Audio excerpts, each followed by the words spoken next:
Amanda was our firstborn. We loved her dearly like the rest of our kids. For some reason, Amanda got involved in drugs. My experience with intervention, it's tough, it's grueling, it's hard to do.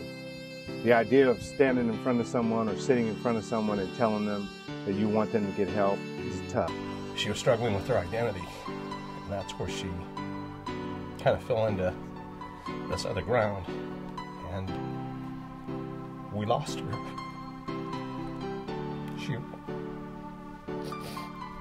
She ran away. She got involved with drugs. Our family was torn apart.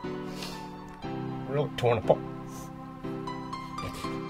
I've watched people neglect an intervention or refuse to do an intervention. Sometimes the outcome is very sad. I wasn't supposed to be there, and it just turned into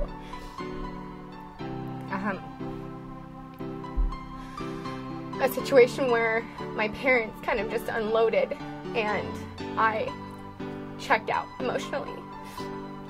And it helped for the time being, but it was not a successful intervention at the time because it was not planned.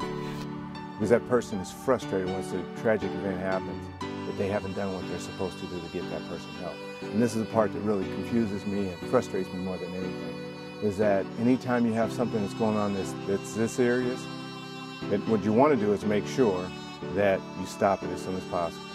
Interventions work because people care.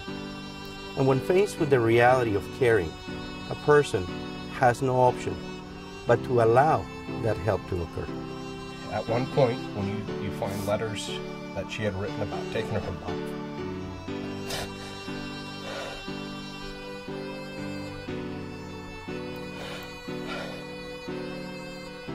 you've got to be okay as a parent to know you can't control that. And if that's her choice, it's her choice. It's not what I wanted for her. This isn't the life I looked for her. I love her. And in this intervention, we found that inner peace with ourselves. Because it was destroying our marriage, it was destroying our lives, we could have ended up taking our own life. That's how bad it got. I see interventions as always a positive event. The reason why I see it as a positive event is because the family gets an opportunity to say what they need to say.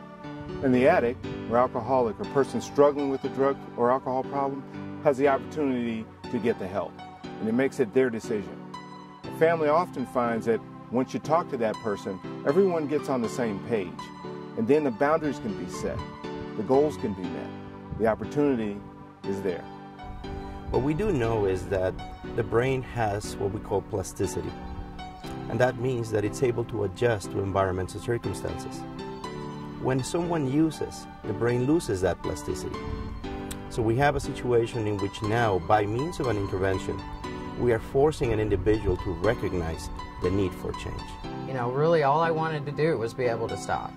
And no matter how many times I could try and get through the whole process, I never could. My sister-in-law said, you don't understand what you're doing to us. She said, look at my daughter. I remember looking at her face, and she was crying, and I was so numb. If it hadn't been for these people, the program, I probably would have gotten drunk. And I know my ego will tell me that if I go back out and get drunk or get loaded, that I'll die that way. The hardest part hearing he was a drug addict was when I got the call that no parent ever wants to get. Your son's in jail. Initially in an intervention, the thing that you want to do is get everybody together. My godparents were there, and my ex-husband was there, and my sister was there, and a lady was sitting in the living room who I didn't know. What you say to him is this, is I love you, I want you to get some help, and I want you to do it now. I don't want to lose you. The last opportunity I had to be with you, I don't want it to be wasted on me being mad at you and you being mad at me and us getting frustrated. I want you to get help. I want you to get into treatment. I want you to get in there now. My family was really, I think it got to the point where I was just really frustrating because I would not listen to anything that they had to say because I thought they were the problem. By doing the intervention, you give yourself an opportunity to open up a line of discussion with your own family so that you all get your feelings out. With a trained interventionist like ours, you get the opportunity to sit down and plan it out.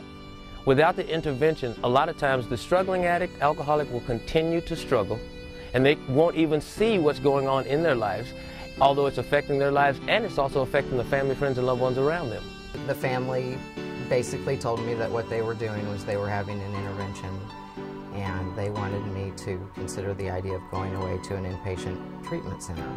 What we want to have is we want to have them make statements as if this is the last time they're going to be able to talk to this person.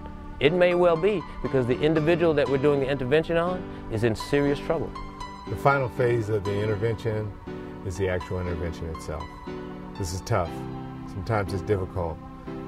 It draws up the fear, brings up all the fear that you have. Something might not go right, or this person might get mad at you.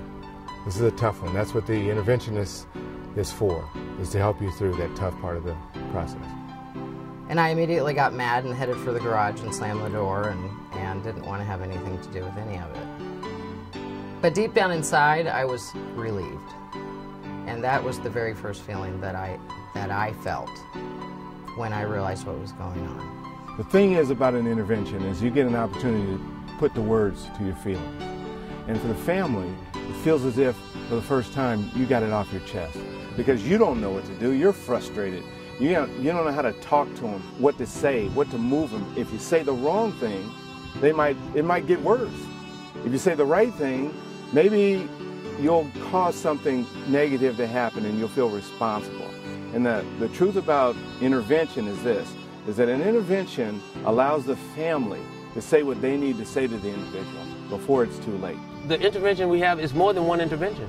The intervention we have is, the first one is with the client on the phone or the family member on the phone to get the client to want to come to an intervention or get the client to want to come to treatment. I think a lot of us are really afraid to talk about it because you don't want people to think different of you as a father or a family.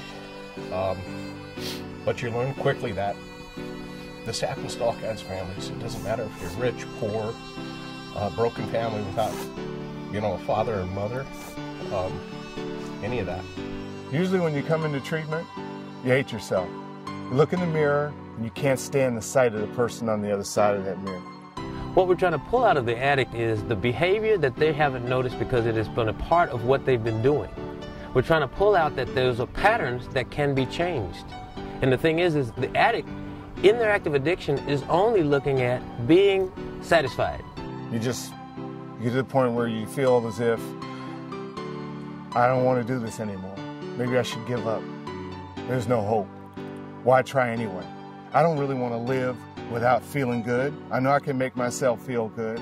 And then when that person goes through the experience of being in 449 and they get on the other side, they have this energy about themselves, this zest for life, the idea that, I can have my life again and I can do things that are positive. It is possible to get your life back. I love being clean and sober. I have my life back. I'm no longer a slave to my old behaviors and my attitudes and drugs and alcohol. It's been fun. I've enjoyed my life today since I've gotten sober, and I wouldn't trade it for nothing. Not anything in this world. If it wasn't for 449, I don't know where I'd be right now. But right now, they've given me everything, and they did it because they wanted to. The moment that I gave it up, everything started to change. Sobriety is like a new life. Sobriety for me is the opportunity to do things I never got a chance to do. It actually takes me where my imagination want to go.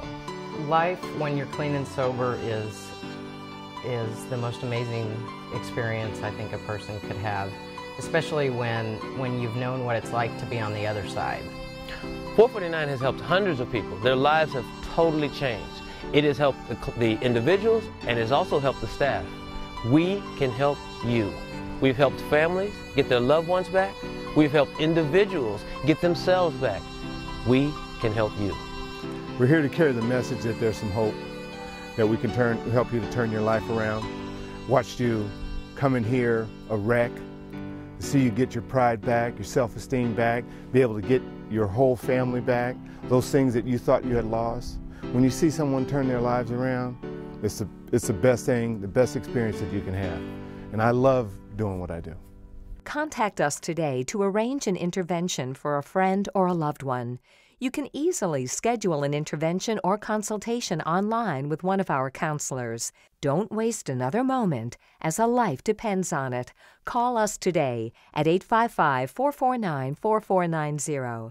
That's 855-449-4490, or visit us online at www.449recovery.org. Help is waiting for you.